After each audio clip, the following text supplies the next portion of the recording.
ఇప్పుడు మా పొలంలో సుమారు 30-40 ఎకరాలు ఉండేది. మీకు అదే ఆ రోడ్డు కంటే మనం ఇచ్చాము. నచ్చే రోడ్ అంతా రోడ్ అంతా నేను ఇచ్చేది కదా, లేకపోతే రోడ్ రాదు.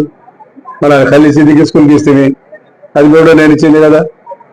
8 ఎకరాలు వారికి ఎరకల కానీ కావాలంటే ఎరకల కానీ 8 ఎకరాలు ఇస్తుంది పక్కనే. ఆ బిడ్డలన్నీ కనపడతారు, అది చూస్తున్నా కాదు, ఈరోజు బాగా కనిపిస్తాయి. తిరిగి ఇచ్చేసాం, నో మనీ. డెవలప్ కావాలని ఒక ఆలోచన, పట్టణం డెవలప్ అవుతుంది. ఆ రోజుల్లో ఈ రోజు 1961-62 ఇక్కడ స్కూల్ ఏర్పాటు చేశారు. ఎందుకంటే మున్సిపల్ స్కూల్ తప్ప నుంచి గవర్నమెంట్ స్కూల్ ఒకటి లేదు. పాత స్కూల్స్ అన్ని క్రిస్టియన్ సంబంధించినవి ఎస్పీజీ స్కూల్స్ ఉన్నాయి. అంతవరకు విద్యాబోధన లేదు దంద్యాలు. తర్వాత మున్సిపల్ స్కూల్ వచ్చేది 1920-25లో. తర్వాత 62-61 ఇక్కడ స్కూల్ ఇచ్చారు. దానికి స్కూల్ కావాల్సిన వసతులు అన్ని ఏర్పాటు చేశాం.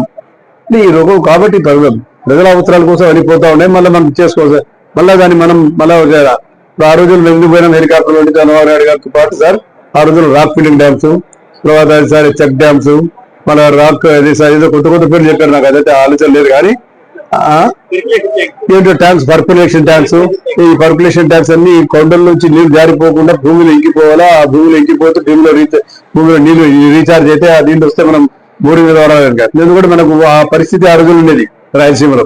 మనకి ఇప్పుడన్నీ ఎన్టీ రామారావు గారి దగ్గర, చంద్రబాబు నాయుడు గారి దగ్గర ఈ కాలువలు వచ్చినాయి, చెరువులు వచ్చినాయి, చెరువులు నీళ్లు నింపుకుంటున్నాం ఈ రోజు.